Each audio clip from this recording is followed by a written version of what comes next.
everyone, welcome back to this video. Dan dalam kesempatan ini kita akan membahas tentang objek dan daya tarik wisata. So, check it out.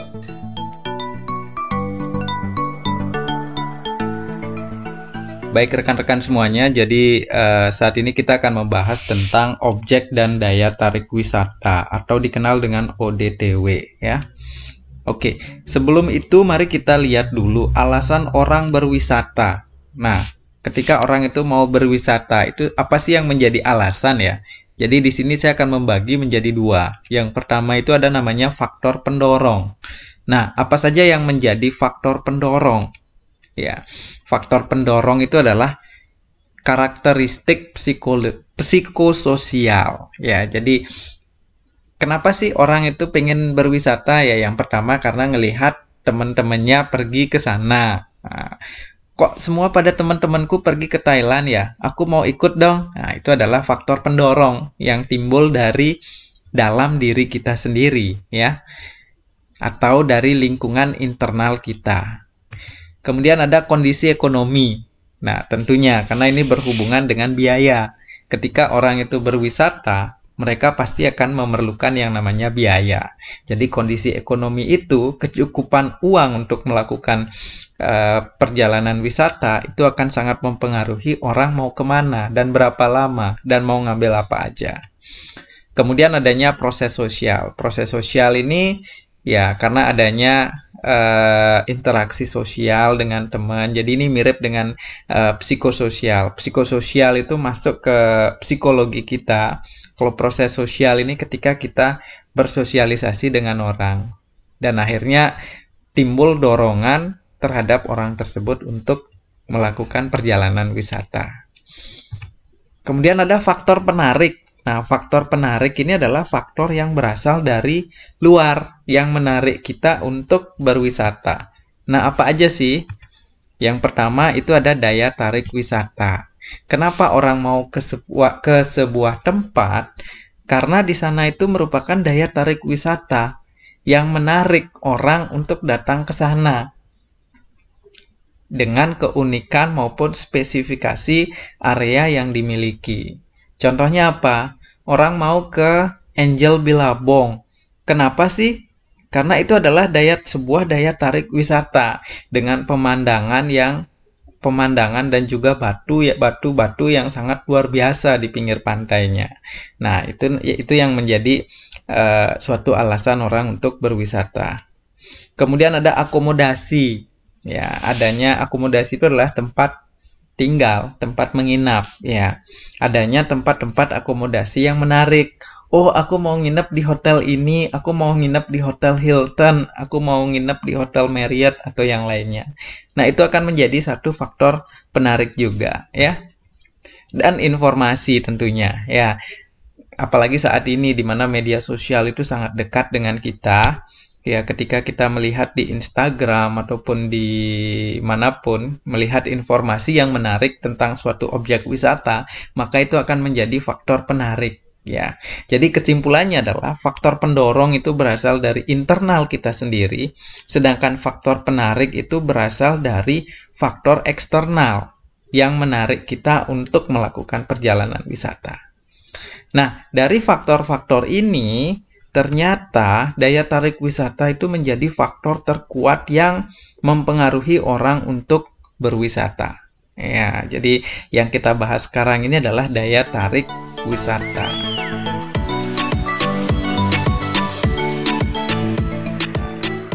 Oke, sekarang kita lihat dulu pengertian daya tarik wisata itu apa sih?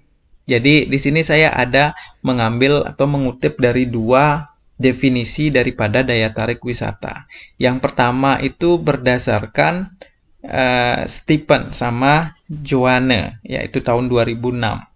Jadi daya tarik wisata itu adalah salah satu komponen dasar dari pariwisata yang membentuk destinasi dan alasan utama dari kunjungan wisatawan yang dapat berupa lingkungan alam, lingkungan terbangun maupun event. Ya, jadi lingkungan alam itu berarti wisata alam. Kemudian lingkungan terbangun itu wisata buatan. Kemudian event itu yang berhubungan dengan acara-acara yang diselenggarakan di daerah tersebut. Misalnya Grand Prix balap gitu misalnya. Atau adanya Miss Universe. Atau World Bank gitu misalnya. Itu adalah sebuah event yang menarik orang untuk datang ke suatu tempat. Yang kedua itu menurut Gun dan Turgut Far itu tahun 2002. Jadi dia mendefinisikan bahwa daya tarik wisata itu adalah lokasi yang telah berkembang dan dirancang serta dikelola untuk minat, kegiatan, dan kesenangan wisatawan. Oke, demikian tadi pengertian daripada daya tarik wisata. Sekarang, pertanyaannya, daya tarik wisata, ada objek wisata, beda nggak sih? Ya, jadi sebenarnya objek wisata itu adalah kata lainnya dari daya tarik wisata. Atau daya tarik wisata itu kata lain dari objek wisata. Atau mereka itu sama ya. Jadi daya tarik wisata boleh dibilang atau objek wisata juga boleh. Objek wisata itulah yang disebut dengan daya tarik wisata.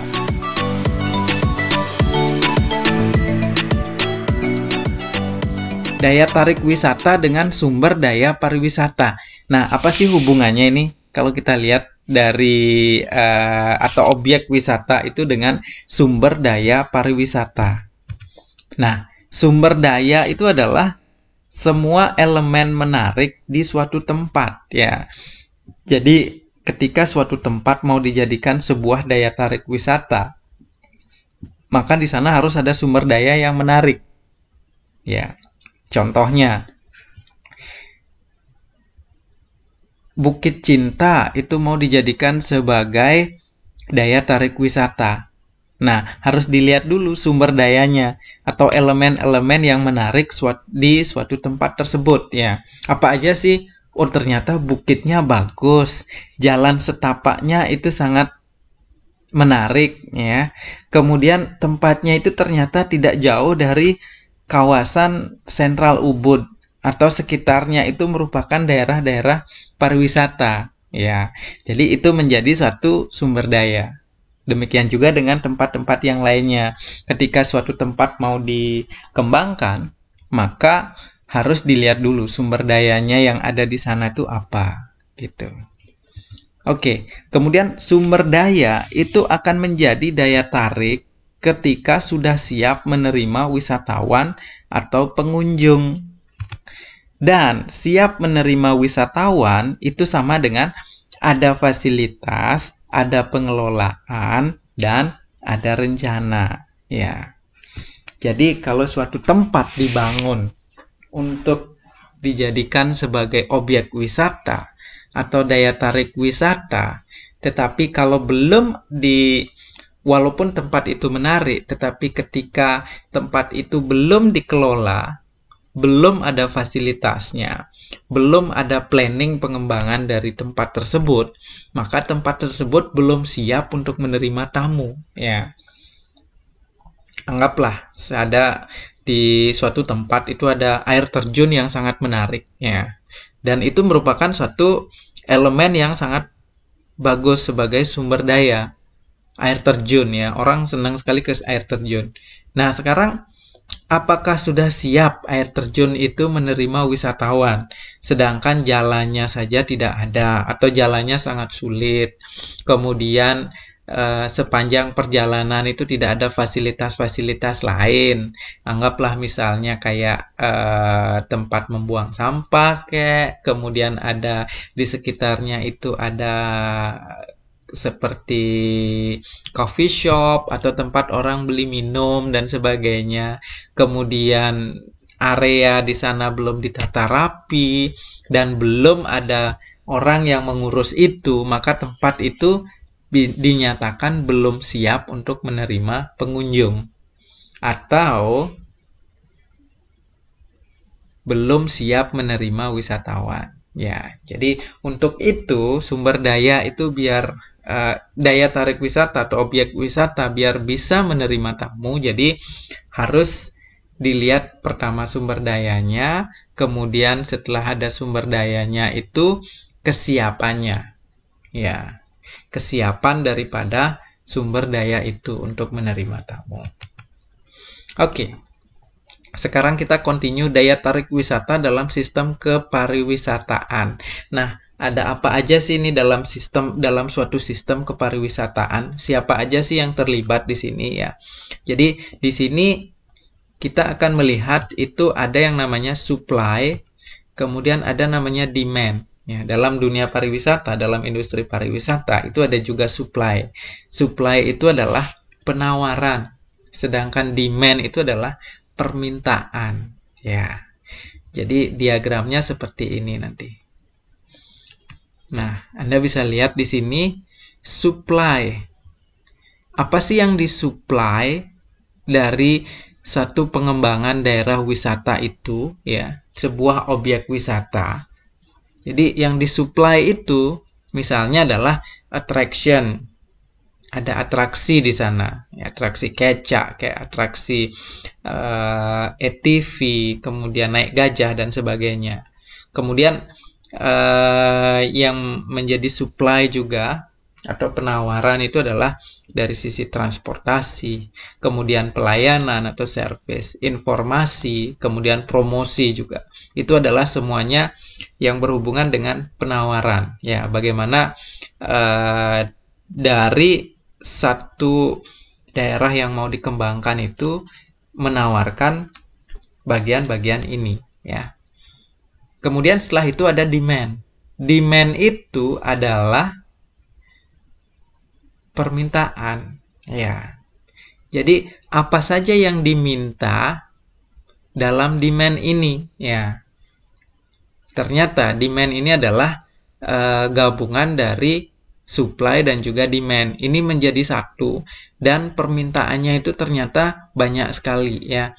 Jadi demand dalam hal finansial atau keuangan, ya, ada investasi di sini. Kemudian demand dari sisi labor atau tenaga kerja, ya. Jadi harus ada tenaga kerja yang bekerja di sana. Kemudian ada entrepreneurship atau kewirausahaan. Harus ada pengusaha yang memajukan daerah itu untuk berinvestasi. Misalnya harus ada pengusaha yang membuat restoran di sekitar sana, kemudian membuat akomodasi atau penyimpanan di sekitar sana. Karena untuk mengembangkan suatu daerah itu perlu biaya yang sangat besar. Jadi harus perlu kolaborasi. Kemudian community, ya, community ini harus mendukung juga atau masyarakat sekitarnya. Kemudian ada competition, ya, kompetisi ini pasti akan ada dengan tempat-tempat sejenisnya. Nah, apa sih yang menjadi selling point dari tempat ini? Apa sih yang membedakan tempat ini dengan yang lainnya? Nah, itu akan menjadi satu catatan juga yang harus dikembangkan. Kemudian government policies, ya, baik dari sisi perizinan, kemudian kebijakan-kebijakan pemerintah yang dilakukan. Itu akan sangat mendukung proses ini, supply dan demand ini. Kemudian ada natural resources atau sumber daya alamnya. Ini sih yang pertama dilihat, sumber daya alamnya mendukung nggak? Kalau sumber daya alamnya mendukung, dilanjutkan dengan yang lain-lainnya. Kemudian cultural resources, bagaimana sumber daya budayanya.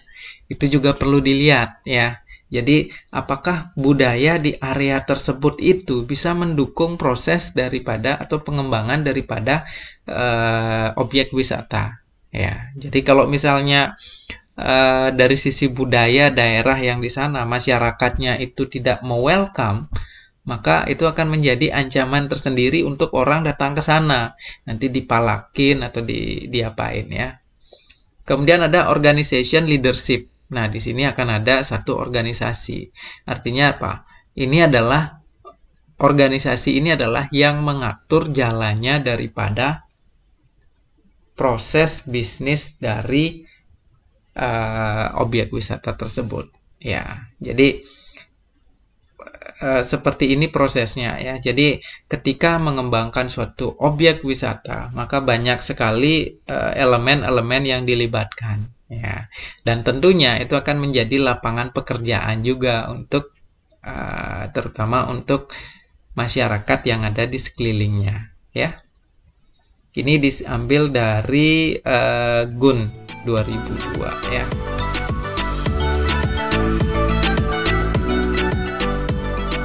Nah, mari kita lihat jenis-jenis daya tarik wisata.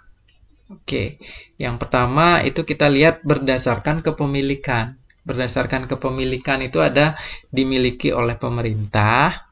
Contohnya adalah taman nasional, cagar alam, taman wisata alam, museum, itu kebanyakan dimiliki oleh pemerintah. Kemudian non-profit organization, ya misalnya kayak kebun binatang yang bukan untuk dibisniskan, tapi memang melindungi satwa langka. Biasanya yang milik pemerintah. Contohnya adalah Taman Ragunan, kayak gitu. Itu adalah milik pemerintah yang mana itu merupakan non-profit organization. Kemudian ada situs sejarah, bangunan bersejarah. Seperti misalnya Monas, itu bangunan bersejarah. Itu non-profit, ya. Kemudian juga perkebunan. Kalau swasta itu misalnya kayak theme park. Ya, theme park itu misalnya kayak kalau di sini Trans Studio Mall gitu, Trans Studio, ya itu merupakan theme park. Kapal pesiar, pusat perbelanjaan, dan juga resort. Oke, selanjutnya berdasarkan sumber daya. Berdasarkan sumber daya ini dapat dibagi menjadi dua. Yang pertama adalah alam, kemudian budaya. Alam itu contohnya taman nasional, cagar alam, taman wisata alam, pantai, lapangan golf. Sedangkan untuk budaya, itu dari situs budaya, situs arkeologi, museum, desa adat, festival, pusat kesehatan, pusat perbelanjaan, convention center, itu berdasarkan budaya. Contohnya seperti festival art center ya di Taman Budaya. Nah, itu merupakan sumber daya budaya, ya. Kemudian berdasarkan lokasi itu ada outdoor, ada indoor, ya. Kemudian ada lingkungan alam, kemudian ada lingkungan buatan adaptasi, kemudian lingkungan buatan dirancang khusus, ya. Kalau lingkungan alam benar-benar lokasinya nih di alam, ya kayak hutan, taman nasional, pegunungan. Kemudian lingkungan buatan adaptasi, ya. Jadi ini dibuat tetapi diadaptasi dari suatu hal. Contohnya kayak bangunan bersejarah. Ini dari sejarah nih diadaptasi. Kemudian bengkel kerja, istana. Kemudian kalau lingkungan buatan dirancang khusus, contohnya kayak theme park, kemudian juga taman pendidikan. Next, berdasarkan durasi waktu konsumsi. Itu ada touring, kemudian ada long stay. Touring itu ya dalam day trip biasanya ya. Sedangkan long stay itu biasanya menginap ya. Kayak di hotel, kemudian juga bumi perkemahan, convention center. Kemudian berdasarkan sifat kegiatan, itu ada minat umum, contohnya kayak rekreasi ke pantai, berbelanja di mall. Kemudian juga ada minat khusus. Khusus itu berarti yang lebih menjurus ke satu hal. Contohnya kayak geowisata, menyelam di laut, ya, mendaki gunung, kemudian mais, dan yang lain-lainnya yang lebih mengkhusus, ya. Oke. Demikian tadi ya tentang jenis-jenis daripada daya tarik wisata. Ya. Jadi kalau ada pertanyaan bisa kontak saya secara langsung. Terima kasih atas waktunya dan sampai jumpa. Bye-bye.